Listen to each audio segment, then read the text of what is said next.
précision avant que la vidéo ne commence. Cette vidéo ça va être juste du blabla en français, sous-titré en japonais et en anglais. Donc voilà, je fais beaucoup de fautes de français et quand elles sont vraiment énormes et que je les remarque, je les précise au montage, mais il y en a beaucoup qui sont passés probablement à la trappe. Sur 1 heure de rush, il y a quand même pas mal de fautes. Donc voilà, veuillez m'en excuser et je vous laisse avec la suite de la vidéo. Salut, bonjour à tous. Aujourd'hui on se retrouve pour une vidéo un peu blabla en français et j'ajouterai des sous-titres en japonais et en anglais pour ceux qui veulent. Nihongo de kita hito to eigo for English people. Jimaku on ni shite mite kudasai. Kihon kono douga no naka de wa Fransu go de shaberu node. And for English people, please turn on the captions, the subtitles, because I'm gonna talk in French. So, yeah. Donc, pour cette vidéo, je vais juste blablater sur mes pensées actuelles à propos de l'art, de ma créativité, etc. Tout en dessinant. Sauf que j'ai triché un peu. Là, l'image que vous voyez avec moi qui dessine, ça a été tourné un autre jour. Je mets ma voix plus tard par-dessus parce que je sais pas faire deux choses à la fois, je ne sais pas parler et dessiner en même temps. Enfin, en tout cas, il faut que je me concentre extrêmement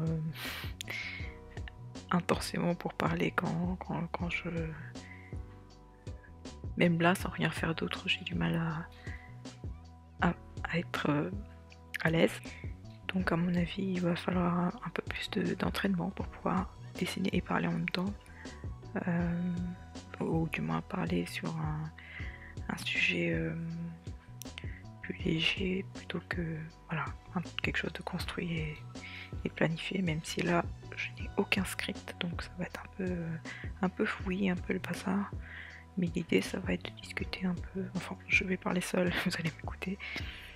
Et voilà, ça va être une vidéo un peu tranquille que vous pouvez écouter en podcast ou en fond sonore quand vous travaillez. Enfin non, j'ai pas envie de vous déranger quand vous travaillez, mais quand vous, je sais pas, quand vous vous ennuyez chez vous ou pour vous endormir.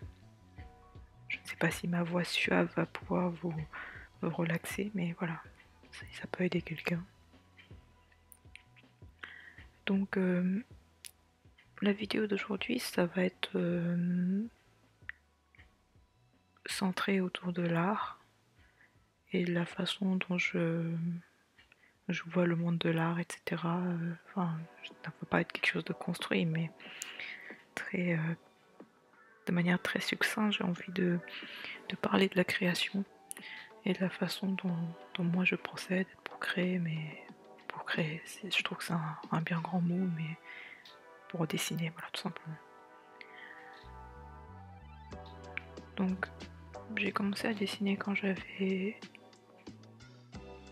Je sais pas quel âge j'avais, je pense que j'ai toujours dessiné dans ma vie. J'ai toujours eu de quoi dessiner parce que voilà, j'avais une famille qui me soutenait dans ça. Donc je pense que mes premiers dessins doivent dater de quand j'avais, je sais pas, 2 ans, 3 ans peut-être. Même à partir du moment où je savais tenir un crayon, je pense que j'avais déjà commencé à dessiner. Je me souviens d'avoir dessiné des cuillères qui permettaient de prendre du thé vert, ou dessiner une patate douce et un oignon, je crois. Enfin voilà, je dessinais ce genre de choses. De la nature morte, quoi, en somme. Puis j'ai commencé à dessiner beaucoup de personnages parce que j'allais dire comme tout adolescent, non, comme tout, je sais pas, tous les artistes ne sont pas concernés, mais beaucoup d'artistes, surtout actuels, sont, je pense, passés par là, c'est de dessiner des personnages. que ce soit reproduire des personnages de manga que j'aimais beaucoup, ou créer des personnages à partir de, voilà, de certaines inspirations et de les créer soi-même. J'aimais beaucoup dessiner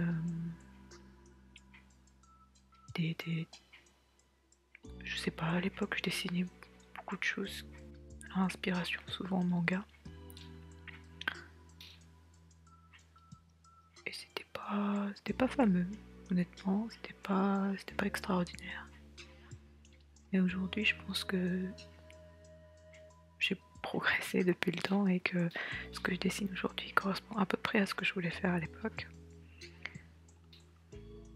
Même si voilà, être illustrateur ou artiste de nos temps, c'est assez difficile. Alors, je pense que ça a été toujours difficile à l'époque de Van Gogh ou même, je sais pas, de Leonardo da Vinci ou je ne sais qui d'autres artistes connus. Ça n'est jamais facile et on n'en vit jamais très bien, ceci vraiment les étoiles s'alignent. Être artiste, être créateur, vivre indépendamment d'une société, de ne pas être salarié, être indépendant, ça va être quelque chose de très difficile. Quelque chose qui a été toujours très difficile et qui le reste encore.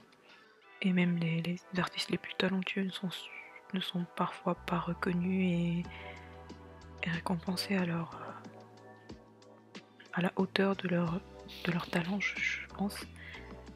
Donc voilà, je n'aurais pas la prétention de dire que je suis un artiste que je suis un artiste négligé, que je ne suis pas reconnu pour ce que je mérite. Même si quand on est créateur, on est toujours très fier de ce qu'on produit. Enfin, très fier. On a ce besoin de le montrer au monde et d'être reconnu plus ou moins. Même si c'est le processus même de créer nous plaît et nous motive à continuer, je pense qu'il y a quand même toujours cette petite part de on a besoin d'un regard extérieur, d'un regard approbateur autour de nos créations. Et on n'a pas tous la chance d'avoir ce regard. Et je vois beaucoup d'artistes, beaucoup de créateurs sur les réseaux sociaux ou même voilà dans ma vie personnelle, dont j'en connais pas tellement, mais surtout sur les réseaux, je trouve qu'il y a beaucoup d'artistes qui peinent à émerger. À émerger de la surface de l'eau, alors qu'ils méritent pleinement cette reconnaissance et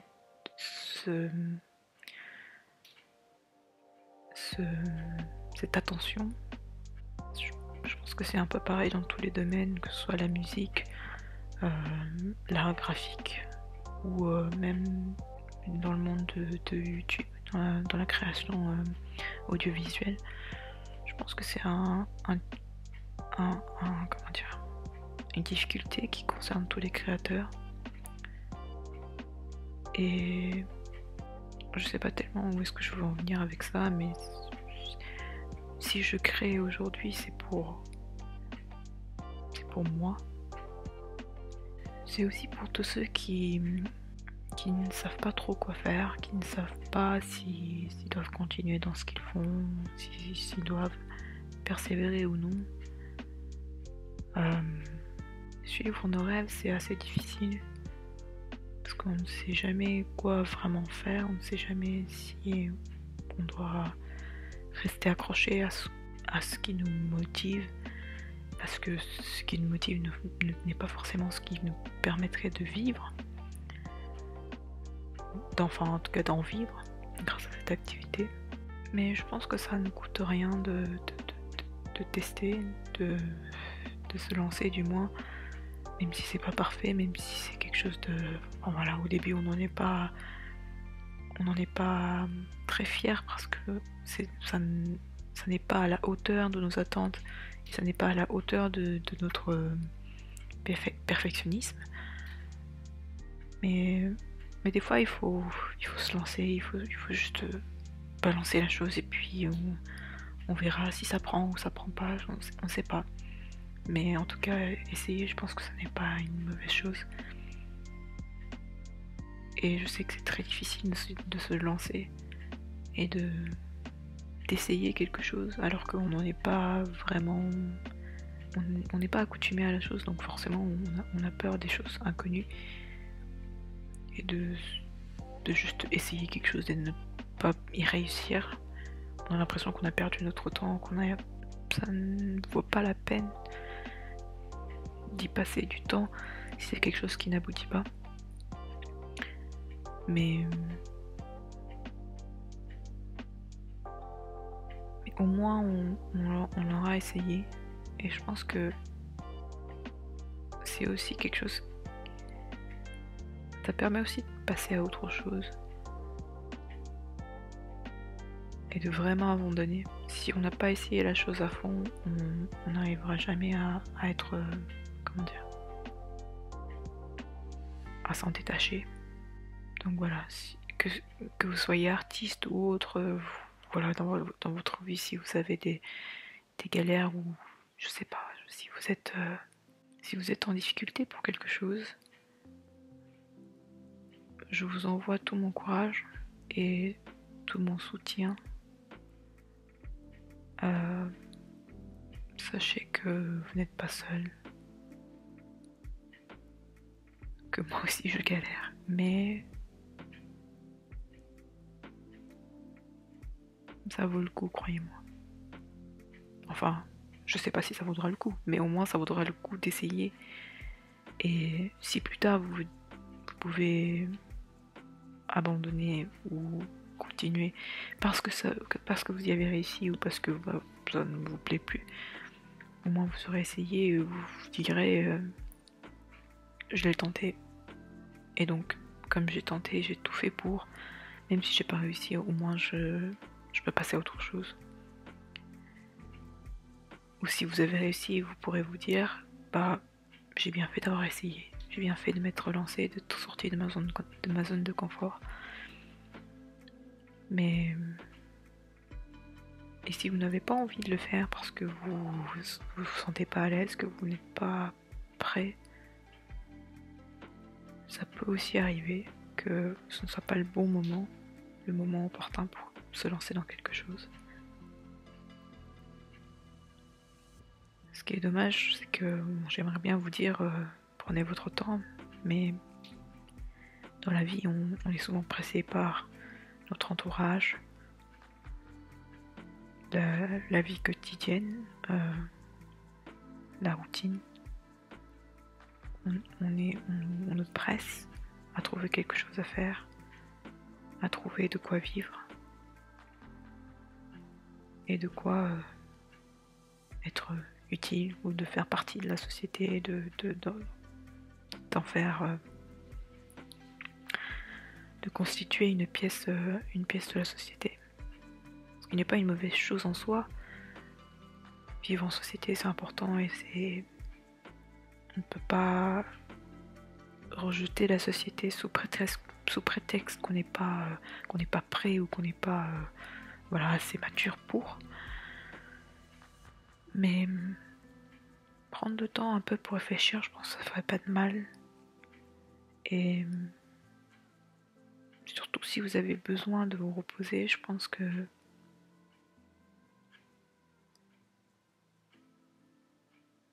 vous avez le droit de dire là je m'arrête pendant 2 secondes, je me pose pour penser à si j'ai envie de faire ce que je suis en train de faire, si j'ai envie de continuer là-dedans, si j'ai vraiment envie d'y réussir, ou qu'est-ce qui me pousse à continuer, etc. Je pense que ça ne coûte rien de prendre un peu du temps pour soi, parce que à partir du moment où on entre dans le système de la société, si vous allez à l'école, vous allez travailler pour tout ce qui est scolaire, quand vous sortez de l'école, on vous envoie directement dans la société, dans la vie professionnelle, et vous devez tout faire pour voilà, faire partie d'une entreprise ou je sais pas, d'un endroit où vous pouvez travailler. Et pour les personnes à qui ça correspond, c'est très bien. Pour d'autres qui sont un peu perdus, qui se disent bah moi je sais pas trop où aller, ça peut être un moment très difficile et un moment très perturbant. Donc voilà, si je prends cette occasion pour parler de l'art, etc., c'est aussi pour parler de la vie en tant qu'artiste. Est-ce que c'est faisable ou pas? C'est une question difficile à laquelle je n'ai pas encore de réponse. Auquel je n'ai pas encore de réponse. Et peut-être que j'en aurai une plus tard, mais là pour l'instant je ne pourrais pas répondre si oui ou non c'est une vie. C'est une vie.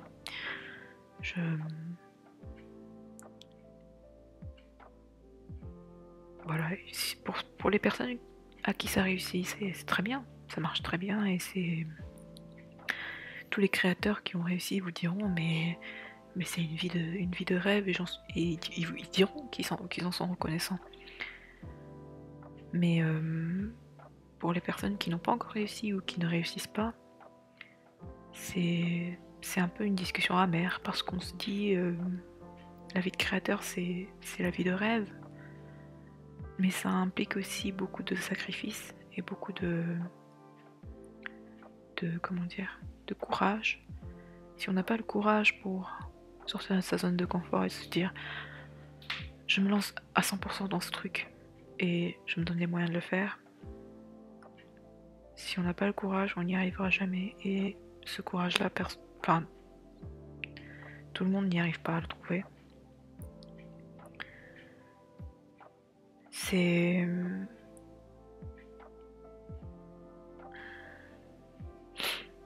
un peu le dilemme de tous les créateurs, je pense. Est-ce que, enfin du moins dans les débuts, on se dit est-ce que ça vaut la peine de se lancer dans ça? Est-ce que ce que je crée mérite autant d'efforts, mérite autant de temps et d'investissement? Je pense qu'il y a une certaine part des créateurs qui sont très confiants à l'idée de se lancer et de se dire bon bah je sais faire ça et je vais me lancer parce que je sais que ça va plaire à des personnes. Mais je pense qu'une autre part des créateurs seront là à se demander est-ce que ça en vaut la peine, tout simplement. Et j'aimerais encourager ces créateurs et les personnes en général, créateurs ou pas, hein, quand vous vous lancez dans quelque chose, dans un projet ou même dans un travail, même si vous n'êtes pas créateur je sais pas si vous êtes salarié ou si vous êtes voilà, si vous travaillez dans une entreprise, dans une firme, que sais-je, il y a forcément des moments où vous vous dites est-ce que ça vaut la peine que je le fasse, parce que ça coûterait beaucoup, que ce soit financièrement ou mentalement ou physiquement. Voilà, moi je n'ai pas la réponse à si ça vaut la peine ou non. Si vous n'avez pas essayé, vous n'en aurez jamais la réponse. Mais en revanche, je peux vous dire que si vous ne le faites pas, il est très probable que vous en ayez le regret de ne pas l'avoir fait. Le regret, ou plutôt le remords. Vous auriez le remords de ne pas vous y être lancé, de ne pas avoir essayé.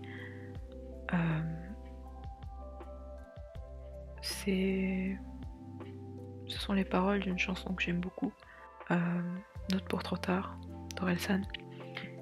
Quand on essaie de rentrer dans une case trop tôt, je sais pas, travailler, se marier, avoir des enfants, avoir une famille, etc.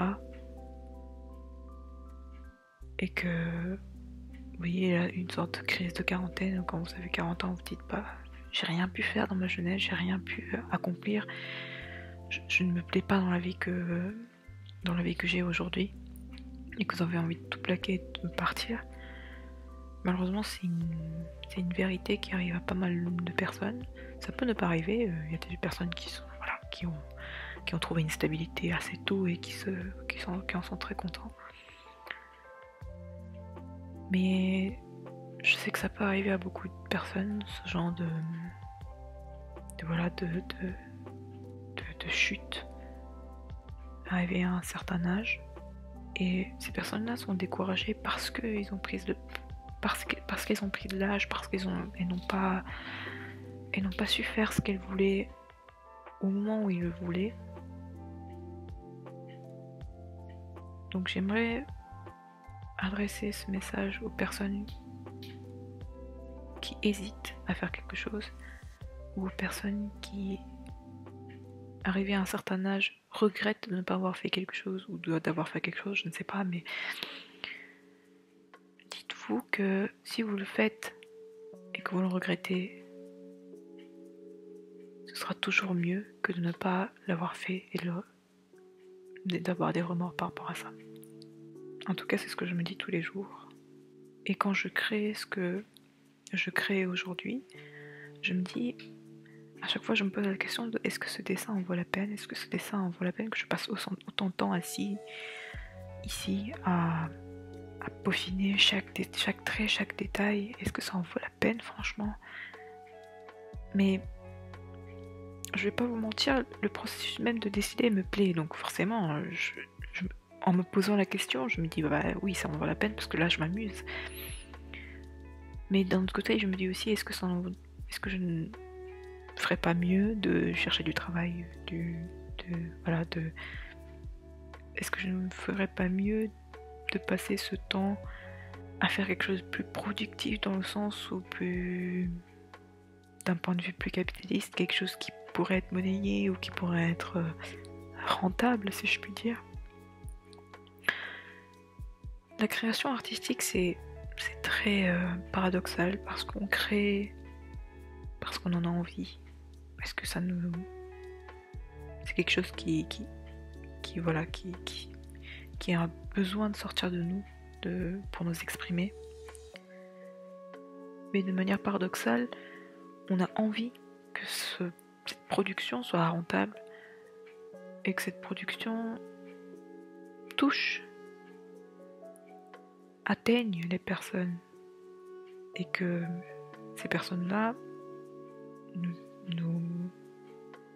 c'est pas nous récompensent, mais que ces personnes-là nous démontrent une certaine forme de gratitude par rapport à ce qu'on a créé, parce que ça les a peut-être émus, ça les a peut-être motivés à faire quelque chose, ça les a peut-être touchés d'une certaine manière. Donc c'est très paradoxal, parce que on le fait sans attente, mais on le fait aussi pour obtenir quelque chose, dans l'attente de quelque chose. C'est deux choses qui sont complètement contradictoires et qui peuvent paraître très égoïstes, parce que il y a peut-être ça. Enfin, quand je dis artiste, ou quand je parle des pensées par rapport à la création, ce sont mes pensées à moi. Mais peut-être qu'ils partageront, peut-être que d'autres pas du tout. Mais en tout cas, quand on crée, je pense qu'on a besoin de ce regard extérieur. Et j'en reviens à cette idée de on a besoin du regard approbateur. Et quand il y a un regard approbateur, on a envie que ce regard approbateur soit permanent, qu'il soit... Sans parler de la qualité de la création, de ce qu'on a créé en soi, sans que ce soit très... Comment dire, sans qu'on soit récompensé pour pour une prouesse technique, ou pour l'originalité, ou que sais-je. On a besoin d'un regard qui nous confirme dans l'idée qu'on a le droit de continuer à créer, qu'on ne fait pas ça pour rien. Parce que la création, c'est très difficile à monnayer. C'est pourquoi on a du mal à avoir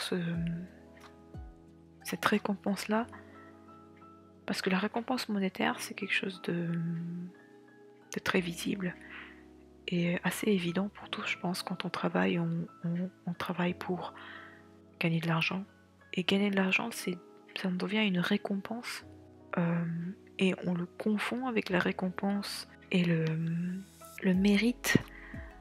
Quand je parle de mérite, c'est au sens plus mental, plus comment dire, plus abstraite. On n'a pas l'impression d'être utile, de servir à quelque chose quand on gagne de l'argent.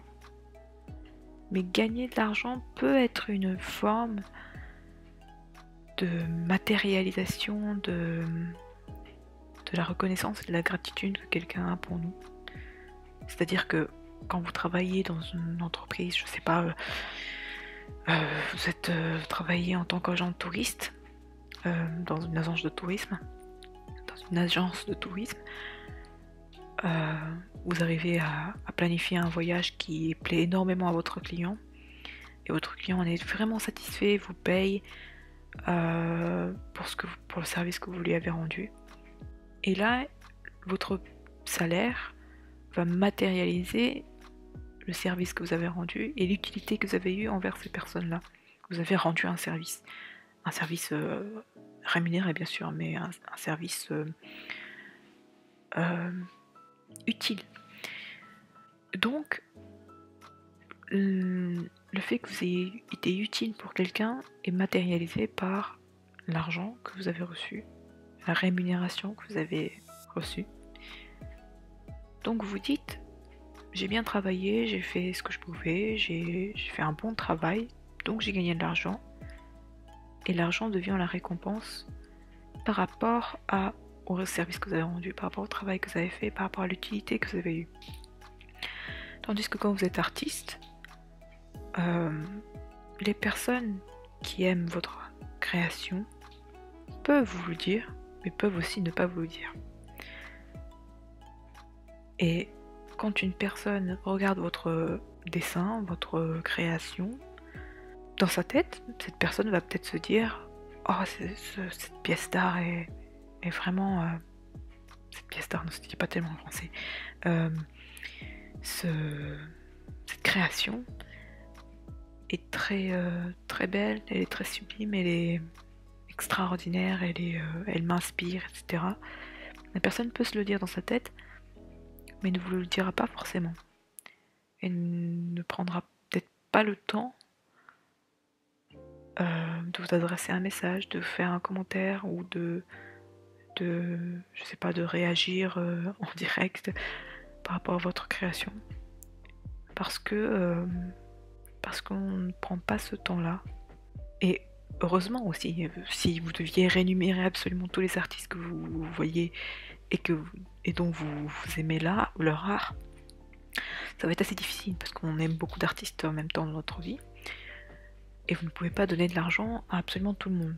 En revanche, pour les artistes qui créent, c'est assez difficile de continuer à créer sans en avoir une certaine forme de récompense, puisqu'on n'a pas toujours de récompense monétaire, puisque ce n'est pas un travail, enfin, du moins à part pour ceux qui en vivent, créer quelque chose n'est pas forcément rémunéré.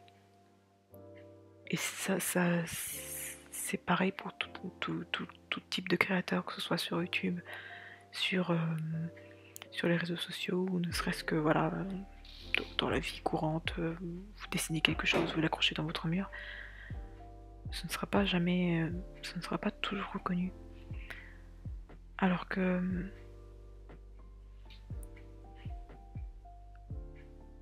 si vous êtes salarié, que vous travaillez dans une entreprise, etc., vous avez un contrat, donc vous êtes payé pour ce que vous avez promis que vous allez produire. Donc le métier de créateur, c'est un métier un peu... ça pose la question de qui, de l'œuf ou de la poule. Parce que vous créez en espérant que ça produise des œufs, mais en réalité, vous avez peut-être en réalité vous pondez des œufs qui vont peut-être donner des poules. C'est un peu ça l'idée. Je sais pas si vous voyez ma métaphore, mais il y a cette part paradoxale où vous créez parce que vous aimez ce que vous créez et le processus de création, mais vous créez aussi en attente de quelque chose parce que vous avez besoin d'une rémunération, parce que, sans parler de rémunération monétaire, vous avez besoin d'une récompense, d'une reconnaissance artistique. Et on a du mal à lier les deux, et dans notre tête c'est un peu flou et un peu contradictoire, et c'est pour ça que quand on est artiste, je pense qu'on se pose beaucoup de questions, et même les plus talentueux et les plus reconnus ont ce craquage entre guillemets de est-ce que ce que je crée vaut la peine que je continue de créer?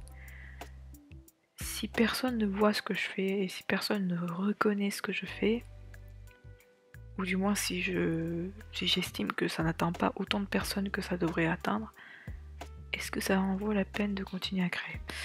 Bon, voilà, là ma discussion tourne en rond, mais l'idée de cette vidéo, c'est pas d'arriver à une réponse claire et nette et d'enclore le débat. J'ouvre le débat, j'ouvre la discussion.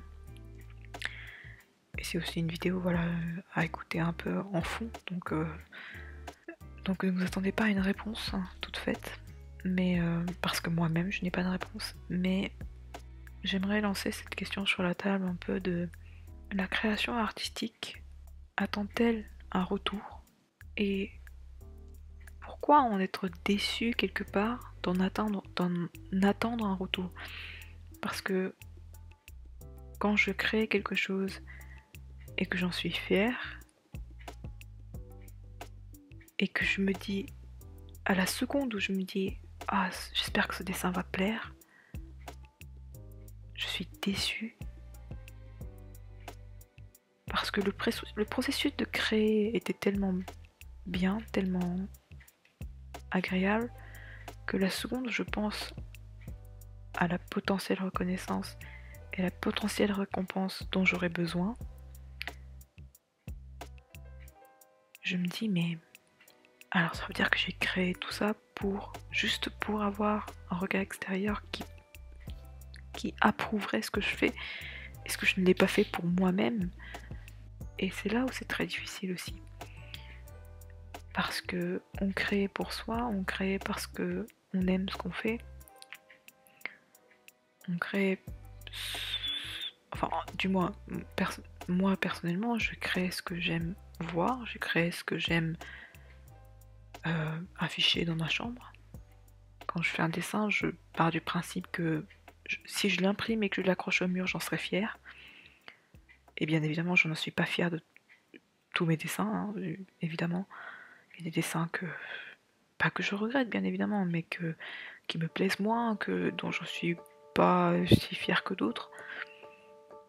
Mais à chaque fois quand je crée un dessin, je me dis mais si je le crée c'est pour moi parce que ça me plaît à moi avant tout. Et si je rentre dans cette réflexion de j'ai besoin qu'on reconnaisse mon dessin, est-ce que mon dessin est aussi valable, est aussi pur qu'il l'était à l'étape de création? Parce qu'on se dit que créer, ça doit être sans attente,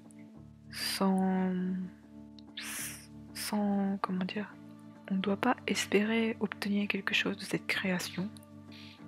Enfin, du moins, c'est ce que je me dis.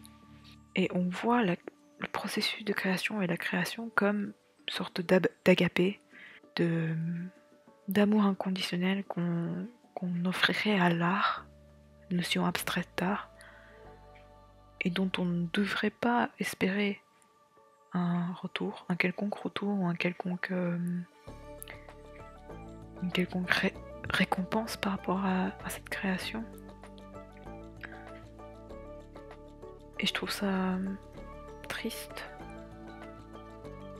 de penser de cette façon, parce que tout artiste mérite une attention et un regard approbateur. Et quand je dis tout artiste, je n'inclus pas évidemment les personnes qui feraient, je sais pas, des choses illégales ou des choses moralement répréhensibles pour créer. Mais à partir du moment où vous ne faites rien de mal, que juste vous créez dans votre coin et que vous ne faites de mal à personne, je ne vois pas en quoi ce serait mal d'en attendre quelque chose et d'espérer une réaction, voilà, de quelqu'un. C'est un peu le dilemme qui me travaille, qui m'a toujours travaillé et qui me travaille de plus en plus, parce que je me pose de plus en plus la question de est-ce que je crée pour moi ou est-ce que je crée pour l'art, la notion abstraite, l'art avec un grand A si vous voulez, ou est-ce que je crée pour pouvoir en être rémunéré. Et si je pouvais en être rémunéré, ce serait super. Ce serait, voilà, si je pouvais en vivre, ce serait mon rêve. Mais en même temps, est-ce que ça ne perdrait pas de cette magie, de cette pureté qu'ont mes créations. Je ne parle pas de si mais ce que je crée est bien ou pas. Purement dans le concept de création, je me pose la question de est-ce que si je monnaie ma création, ça ne perdrait pas de ce charme? Question qui reste totalement ouverte et je n'en ai pas la réponse, mais voilà, s'il y a d'autres artistes ou d'autres créateurs qui passent par là, est-ce que vous ressentez la même chose? Est-ce que vous posez la même question? Voilà, j'en serais très... La curiosité me guette. Donc voilà, si vous avez un certain avis, je vous invite à me le préciser dans les commentaires. Et d'en ouvrir un débat sans forcément atteindre une réponse close. Mais voilà, ça pourrait être intéressant d'y réfléchir et de se demander est-ce qu'on crée pour un but matériel? Est-ce qu'on crée pour la forme de l'art parce qu'on aime créer?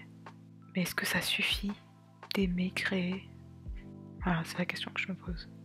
Enfin, ce sont les questions que je me pose. Là, je vais vous montrer le résultat final de mon dessin que j'étais en train de dessiner ce jour-là. C'est Natsuki de Doki Doki Literature Club. Et c'est un personnage que j'aime plutôt bien, même si bon, c'est pas ma préférée, mais comme je l'aime bien et que j'étais lancée dans les personnages de DLC, ben, je l'ai dessiné. Je pense pas que je ferai les autres personnages. Il y a Yuli que j'ai déjà fait. Et Monika et Sayori, pour l'instant, je ne suis pas trop tentée. Donc je pense pas que je vais les faire. Mais bon voilà, là c'était un dessin, un fan art du coup, d'un personnage qui existe déjà. Mais c'est aussi la question que je me pose par rapport au fan art. Est-ce que le fan art vaut autant que la création, comment dire, originale? C'est une question aussi très difficile, je pense, à répondre, dont je n'ai pas la réponse, encore une fois, hein, que je vous l'ai dit, je n'ai aucune réponse à toutes les questions que je pose. Mais quand je fais un fan art, c'est une pure déclaration d'amour au personnage, au modèle de base. Si je dessine un personnage, voilà, ce serait par rapport au personnage. Si c'est plusieurs personnages, bah, ce serait à l'histoire, ou même le personnage peut incarner l'histoire et peut incarner l'œuvre générale qui contient le personnage. Et c'est tout simplement une forme de reconnaissance et de gratitude que j'exprime envers l'œuvre que j'apprécie, envers le personnage que j'apprécie. Mais du coup, quand on crée un personnage original, un personnage qui nous est propre, est-ce que c'est une déclaration d'amour par rapport à notre création, notre processus de création en soi? Est-ce que ce serait pas une forme d'agapé, encore une fois, d'amour inconditionnel envers l'art? Et du coup, les personnes qui ne font que des fan art, est-ce que, voilà, la question se pose, est-ce que c'est une forme de création à part peut-être? J'ai fait beaucoup de fanart dans ma vie, il y a une période où je n'ai fait que ça, et d'autres périodes ça fluctuait, j'alternais entre personnages originaux et des fanarts de personnages déjà existants. Et récemment j'ai fait beaucoup de personnages de personnages originaux, c'est-à-dire que j'ai créé moi-même, mais qui sont bien sûr inspirés des tas de personnages qui existent déjà, et même si l'inspiration n'est pas toujours consciente, pardon, il y a toujours forcément une inspiration, et on est toujours forcément influencé par des œuvres existantes et des œuvres qui nous ont nourris. Et c'est là aussi qu'une autre question se pose, est-ce que tout ce qu'on a créé est une réelle création de nous-mêmes? Moi personnellement j'en doute, on ne crée jamais à partir de zéro. À part si, voilà, si vous avez vraiment un style particulier qui ne ressemble à personne d'autre. Mais même ça, c'est... Même si ça peut paraître très original et comment dire... j'ai le terme en anglais, mais j'ai pas le terme en français. Le terme en anglais serait unusual, inhabituel. Mais voilà, si vous avez un style inhabituel, c'est aussi un style inhabituel qui a été influencé par d'autres styles inhabituels, etc. Enfin, je tourne en rond, mais la création, c'est quelque chose qui nous font poser beaucoup de questions, qui nous interrogent, parce qu'on remet un peu en question notre perception, nos influences et notre capacité à être un individu en soi. Parce que créer, c'est aussi mettre en avant sa propre conscience et sa propre personnalité, y mettre un peu de soi. Et quand ce soi est imprégné par quelque chose, est influencé ou inspiré par quelque chose qui ne nous appartient pas, on se pose la question de qui suis-je comme individu? Qui suis-je réellement? Est-ce que j'existe en tant qu'individu unique?